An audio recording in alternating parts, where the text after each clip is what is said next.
You're listening to the Zandbergen Report, where wealth strategies and investment wisdom collide with Bart Zandbergen, your distinguished host and certified financial planner. Welcome to the Zandbergen Report, a showcase for wealth strategies and investment wisdom that's essential for our evolving world. I'm your host, Bart Zandbergen. In studio, as usual, we have Paul. Paul, something different about you today. I am not dressed in cargo shorts and old beat-up T-shirts like I was at the University of Michigan 100 years ago. You've got like your best hoodie, and I think your hair, you may have brushed your hair. I brushed my hair this morning. I look like I had to go to a meeting this morning. I had to go to a tech-based thing, so I had to look like a real business person sort of today. Here. So it's not just me. Not a grungy engineer. Well, you appreciate because your guest, we were talking offline, it went to the University of Michigan. This is the business attire I acquired at the University of Michigan, which was Birkenstocks back in the old day, and shorts. And anything over 20 degrees, we wore shorts, and big parkas and T-shirts. And I've carried that fashion sense through me the rest of my life here. So. That explains a lot. So speaking of my guest, Paul, I'm feeling a little bit inadequate today. Really? Yeah. Really? Yeah. Okay. So we've got yourself, who is a longtime radio professional, on-air voice, and our guest today. You may not know this, Paul. I didn't. But he is an ex-DJ. Oh, you're kidding. So I wonder if he started. I started at the University of Michigan. I ran the college radio station there way back when, 100 million years ago. WCBN FM Ann Arbor, 88.3. Yeah, in fact, I still have right here. I don't even know if we could show this up here, but I'll put this up in the video here. There's my FCC third-class license right there. Well, now that says Paul 1875. There was radio in Ann Arbor back then. That's fantastic. I was there just a couple years after it was founded. Yeah, back then. Gilda Radner, SNL alum. Yes, you know that? She was there, I think, just right after I was. But I was there with the great John Sinclair, the old hippie radical. If you go back and Google him, started the White Panther Party. He was one of the founders of the radio station. That is fantastic. So you guys realize I'm running a show here, right? Back to you, Bart. We're having an old home week here, yeah. So our guest is Todd Gladys.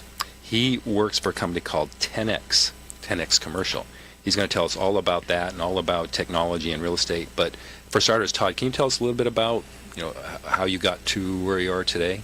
Yeah, absolutely. I mean, I started a long time ago back in Atlanta, went to the University of Michigan, as Paul duly noted, ended up at the University of Wisconsin in Madison for law school, spent some time in the United States Army as a captain in the JAG Corps and quartermaster, and obviously I knew I had a passion for law and government, political science, ended up working for a law firm in Miami down in South Florida, and I met the founders of what became Auction.com 10X over 15 years ago, and they pretty much taught me the business of real estate and the power of the auction, running a live ballroom auction to dispose of real estate. And then, of course, here we are now 15 years later. We were bought by private equity last year, and it's all about technology, and it's all about how technology, as we've seen it infiltrate every business that we're a part of today, infiltrating real estate and, in fact, commercial real estate. Yeah. Well, speaking of technology, let's just get right into it. How has the real estate industry, particularly commercial real estate, been affected by technology? Well, that's a very interesting question. I mean, technology has slowly become part of the norm in commercial real estate. It was not a few years back. When we ran our first commercial auction online back in 2010, everybody said to us, there is absolutely no way anybody is going to bid $10 million, $15 million by pressing a button on their computer. And here we are, many years later. We've sold over $18 billion of commercial real estate through the platform, over $53 billion if you include residential. So absolutely, investors, commercial investors, certainly have adopted the new technologies that are out there, just like they would, say, for Amazon or buying just about anything online. Right now, we're starting to see that slow adoption by commercial real estate brokers and sellers of commercial real estate as they start to understand the power of what buying and trading online can do. Those efficiencies, marketing across the planet. So there's a lot of, I would call it slow adoption, but it's coming fast and furious. What were those early days like? What was it to get this in people's mindset? It was very difficult in the very beginning because, again, our special servicer clients were looking for a specific purpose, and that was to liquidate, to dispose of service-based commercial real estate assets that they had taken back through foreclosure. And so the auction platform provides a very time-sensitive mechanism by which you can dispose of real estate quickly. It's on a clock. You can mobilize and push as many bidders into an online environment as possible. And that's different from a live auction. If any of you have ever been to a car auction or an auction at the LA Convention Center or some type of, well, maybe a cattle auction, I don't know. But if you've seen an auction live, it's about generating excitement and creating a buzz in the room to have as many paddles go up. Say for a wine auction, if you've ever been to those, Sotheby's, those types of things, and I've seen those also. And so that online, the ability to create that excitement online for an auction, very powerful. And you're not just talking about people in a room. It's not just, say, folks here in Orange County or people in L.A. You're talking about people bidding from across the globe. We've had bidders from Canada. We've had bidders from Europe. We've had New York, Miami, Dallas bidding on an asset, say, here in Los Angeles. So very interesting how, in a way, we've sort of democratized the process by really turning the world flat a little bit and allowing everybody to participate. Yeah. What maybe I'll ask, do you have any idea what percentage of overall, we'll start with commercial real estate sales are via auction versus traditional? It is a very small amount at the moment. Yeah. Typically, again, most deals are run through your commercial real estate brokerage on the retail side. But what we are slowly learning is, and what we have become as we have modified our business model, is to become a tool for those real estate brokers. We are starting to really work on data and providing brokers with much more powerful analytics around sales in the area, comps, buyers, bidding behaviors, buying strategies. And so what we are now doing is pivoting really more towards being a great marketplace for commercial real estate brokers and professionals who interact with sellers and buyers to push product. And so, like I said, a lot of dashboards, a lot of analytics, automation, really trying to make that transaction more efficient. And commercial real estate is not super efficient. It's very offline. Yeah. A lot of phone calls, a lot of emails, a lot of meetings. And so to push all of that online is difficult, but we're slowly getting there. Is there a particular either niche and or type of seller that fits kind of the MO of an auction seller? Well, I would say that our platform at the moment allows just about any seller to participate, because what we now offer is not just the mechanism of auction, but we also offer a non-auction strategy, which, again, very similar to what our real estate brokers in the community work with now.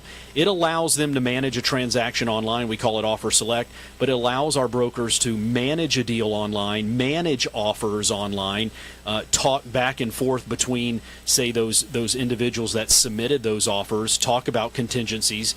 And so it is another way in which we're reaching out to our brokerage community to understand the best way that makes it work for them, and whether that is an auction or not, depending on their client. Again, depending on the needs of the client, because an auction's not for everybody. You really need to have, say, a quick exit strategy.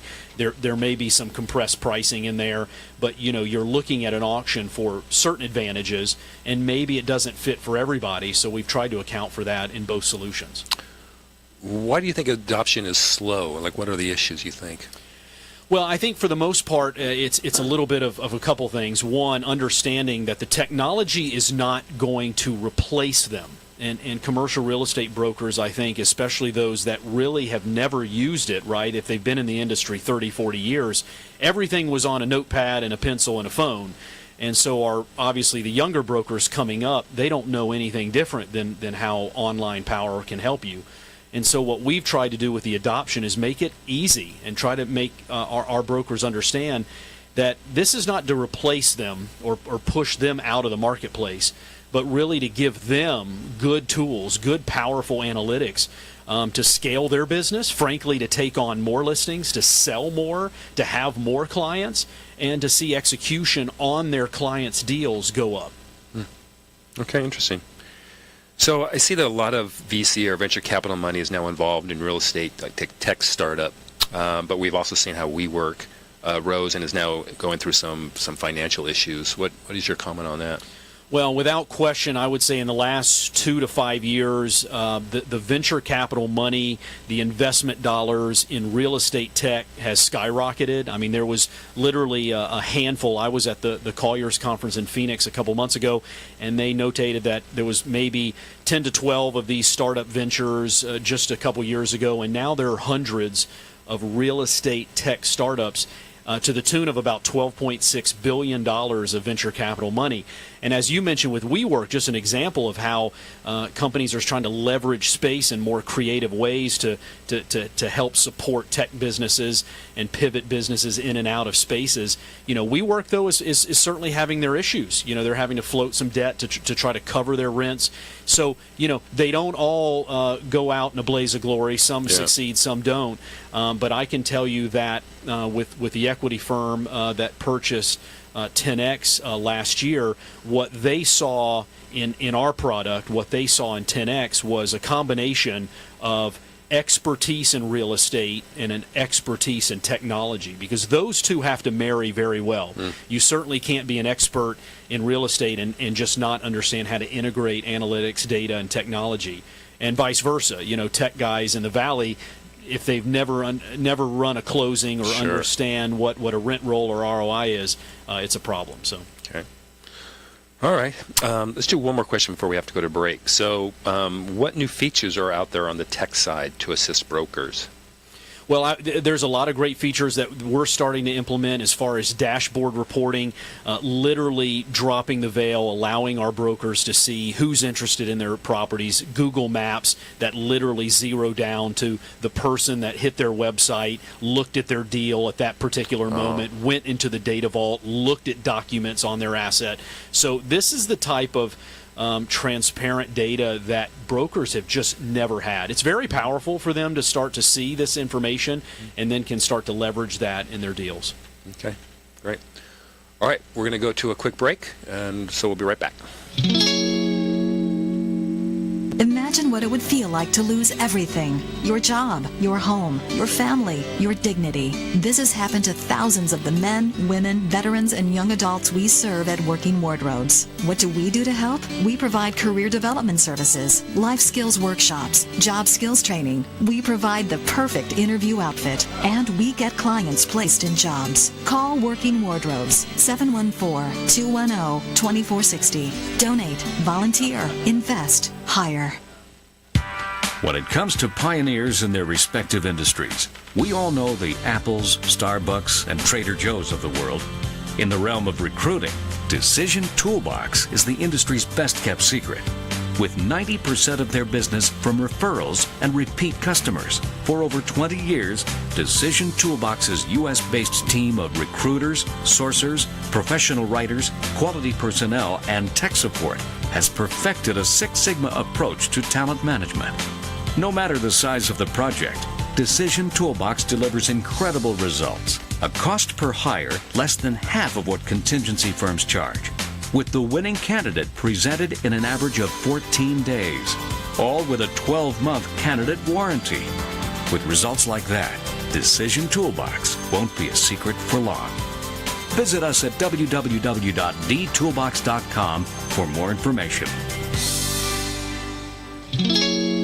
All right, back to Bart and his fellow U of M grad here. Go Blue. All right, let's switch gears just a little bit. So let's talk about just the commercial real estate market in general. What's your finger on the pulse on that? Yeah, really interesting. A lot of people are anxious with the real estate market, both commercial and housing, because they're waiting for that bubble. They're waiting for this dream we're somewhat living in here the last few years of staggered appreciation. They're waiting for that to crash. And I've got some, I think, pleasant news for you. We don't see the doomsday coming anytime soon. Residential and commercial or? Both, really. We'll talk about housing, but especially with commercial real estate. They like to use the inning analogy in baseball, like are we in the 7th inning or 8th inning? And I would say that it really doesn't matter what inning we're in, because an inning could be a long time. Depending on how many batters come to the plate, an inning could span 2.5 hours. And so to say we're in the 6th or 7th inning, it's really irrelevant. We've just had some really interesting signals Obviously, the labor market pushing out great numbers. I mean, certainly unemployment is at record lows. In fact, I think I heard the other day at an event, a Connect Live event, that L.A. has the lowest unemployment that's ever been recorded. So certainly that's compressing things. They talked about inflation, but of course we haven't seen as many of the inflationary signs that we thought we were going to see. And certainly, again, a lot of these sectors in commercial real estate, interest rates still remain low. Demand is still there in a lot of sectors. I mean, obviously, retail. If you watch the news, you certainly see stores are closing. Yeah. Toys R Us, Sears. Yeah. Certainly, a lot of issues with some of the box store retail. But a lot of those are starting to pivot and get more creative in their offerings. And so we're starting to see pop-up Target stores, pop-up Starbucks. They're changing the way in which box concrete retail is working, especially online. But right now with commercial real estate, the market especially in a lot of the stronger markets like Austin and Florida and California, market's very good, very stable. And you hit something that I have a concern about. It's rising interest rates. Are you not seeing that as having a negative effect? Granted, interest rates are low, historic low, but we do know they're going to start rising. We do know that, but I still, we just still haven't seen too much impact yet. I mean, if that number continues to creep up at a steady rate, perhaps. I do know it's starting to impact, I guess, a little bit on the demand side for housing, but that's not really slowing a lot of people up, even on the housing side. I mean, again, prices are appreciating, very much so. And again, you have more stability in the marketplace because you don't have the sub-market loans. You don't have the subprime events that we had happen in 2007, 2008 that led to that massive crash. So again, demand is high, inventories are low. And again, a city like Austin, as an example, again, incredibly low unemployment, a lot of growth there. And so housing, for example, very, very strong in some submarkets. Okay. You mentioned earlier about international buyers. Explain a little to the listeners a little more how that works with the international buyers. I mean, to me, clearly, they're not coming to see the property, right? Unless they send out their scout. But how does that normally work? Yeah, absolutely. I mean, we've seen a lot of influx of Chinese money. We've seen some Canadian buyers. In fact, the Guinness Book of World Records largest e-commerce trade of $96 million occurred on our platform. Manhattan Towers up in L.A. sold to a Canadian buyer.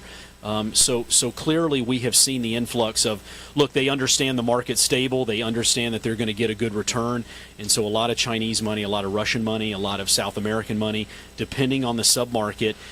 What they like about this sort of platform, as I mentioned earlier, is it's turned the world somewhat flat there, and that everyone can participate. It truly reduces the barrier of, say, a pocket listing or someone saying, hey, I know the 3 individuals that are going to be interested in this asset locally. Now you can start to drop in buyers from other markets, other cities, other countries, and all of a sudden the execution goes up. But more importantly, the buyers, especially in these other countries, they really feel like they're getting a fair shake, because if they want to press and they want to bid more, for example, they can bid as long as they want to and then eventually drop out if they want to. Yeah. So the power is in their hands. Does the auction usually have like a time cutoff, like on a eBay buy, or does it go until there's no more offers? Very interesting. So on our auctions, typically they run for 48 hours, so a couple of days. But on that last day when the bidding is finalizing, the auction will not stop if people continue to bid. So there's no clock on the bidders. The bidders drive when they stop. So if there's 2 bidders and they want to bid for the next 5 hours back and forth, we certainly allow them to do that. Is there any inherent, I'll use the word protection for the buyer, if again we're going to an international buyer and or someone maybe East Coast buying West Coast, what safety mechanisms are in there for them that the building is what it is represented to be? Sure. Well, there's a couple things there. Of course, what makes the platform convenient for anybody out of the local market, say out of state or internationally, is all the due diligence is online. So all the information with respect to CapEx, rent rolls, the tenants, the leases, all environmental, anything impacting the asset itself, all of that is there for anyone to go through, read, and understand clearly what the asset's about. Certainly a lot of international investors or out-of-state investors have had local individuals say, take a look at the asset, and they do conduct inspections. And we also work very diligently to qualify the individuals participating as well. So as you mentioned, a protection for a buyer, we also protect them against other potential buyers that maybe are not qualified. Maybe the money's not there. They don't have the proper financing in place, or they come to the asset very late and they're just not educated enough to buy that asset. So we do a good job too of also ensuring that the bidders are on a very not only equal playing field, but it's also secured for them knowing that the individuals participating are qualified. Yeah, that makes a lot of sense. So let's switch gears just a bit. We talked a little bit about the just the housing market, residential housing. Any comments on the pulse of that? Yeah, again, we've seen surprising jumps in certain markets. I mean, obviously, you can look at Washington, and the rumor is that Amazon may be in line there for looking at that second headquarter hub to be in that D.C. area because of obviously Jeff Bezos owning the Washington Post and certainly a lot of land in that area. But D.C. is very interesting. On the Northern Virginia side, a lot of strong housing because the defense contractors are picking up, especially labor there. But on the northern side in the district in, say, northern Maryland, not so much. It's cooled off. Their healthcare education industries cooling off. So, even in, say, the D.C. metro area, you can see a little bit of bifurcation in how the economy and labor is impacting housing demand in just that market. But as I mentioned earlier, a market like Austin, some of the markets out here in California, still very, very strong because, again, demand is high because inventory is just not there in a lot of these places that people want to be at. And what surprises me about that, not as much about Austin or Texas, but here in California, in the high tax state with the new tax laws and the SALT, it's surprising that I haven't seen a slowdown from my perspective. Yeah, I mean, there's still, you still see, I think the inverse migration, from my understanding, the numbers still continue to flow out a little more than they flow in. But again, seeing strong numbers in California, qualified buyers, inventory remains low in a lot of the hot parts of the market, including the Inland Empire, where, of course, devastated 10 years ago. But now people, again, understand bang for the buck. They can get much more square footage for the price. And are willing to do that nasty Southern California commute on the freeways, which a lot of people just refuse to do in other parts of the country. Yeah. All right, we're getting near the end. What can 10X do for buyers, and then what can it do to help brokers? Well, clearly what we have established in the marketplace is understanding that technology is here to stay, especially in commercial real estate, also in residential real estate. And that buyers love this platform because it truly, as I mentioned earlier, allows for a great amount of transparency, allows them to purchase, allows them equal footing if they're interested in a property, that they can bid or offer as much as they want. And that just doesn't happen necessarily on the retail side. And then in commercial real estate, the same way, technology, giving brokers a lot more tools, a lot more analytics, data, automating and trying to streamline the real estate transaction process, which is a very complicated process, and trying to pull a lot of those actions online, closing, docu-signing, signing documents electronically online. A lot of these things have slowly started to integrate into the market. Our job is to kind of put it all together and streamline that process for our sellers and our brokers. And I think we're going to do that. I mean, it won't be too long, Bart, before truly the entire process is a click of the mouse. Are you the only online auction for property? There are a handful of others, I would say, that are attempting to do this, but only a couple boots walked on the moon, and we're prepared to do that when it comes to commercial real estate and technology. Great. All right. So, Todd, it's been a great pleasure having you in the studio with me today. And if you've listened to my podcast, this is not going to come as a surprise. I have the honor of asking you the final thought question. If you haven't listened, then this is going to be a big surprise for you. Uh-oh. So please share with us your ultimate lesson learned over your career as a real estate professional. Well, I would say the lesson that I have learned the most over 15 years of doing this with so many different personalities in the business is, frankly, to be very honest, very upfront, especially when it comes to the disposition of real estate. Because what I've learned is buyers and sellers and brokers don't want to be told a story. Yeah. They want to be told up front, tell it to me how it is. Is it good? Is it bad? Or is it ugly? And what we have learned is trust is the most important thing in this industry.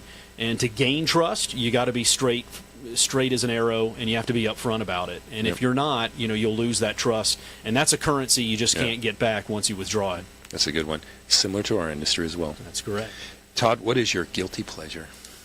Well, I hate to admit this on the air, but I love college football, and Paul, I'm going to have to, pull you back in here, but I'm a big House fan, Michigan guy, so my guilty pleasure is every Saturday binge watching football, college football, and especially on the Big Ten Network, ESPN, ABC, and affiliates, wherever Michigan football or Michigan sports lie. Selling subscriptions now through the Zandbergen Report. That's right. Do you got your boys watching as well? They have their number 1 Michigan jerseys on, and they're starting to do the Hail to the Victors chant, and I'm starting to put away money right now, thanks to you, to help fund their education to Ann Arbor, which will be over $100,000 by the time they go. That's right. As an out-of-state student. All right, this has been a lot of fun. Todd, thanks again for joining us in the studio. And for those who would like to learn more about Todd or 10X, you can visit him at www.10-x.com/commercial. Thanks so much, everyone who's tuned in, and we look forward to being back in the studio next week. Cheers. Tune in next week for the latest edition of the Zandbergen Report, Tuesdays at 2 p.m. Catch up on our recent shows by visiting www.bartzandbergen.com. Interested in being a featured guest on our show or have a question you'd like to hear us answer on the Zandbergen Report? Email podcast@bartzandbergen.com.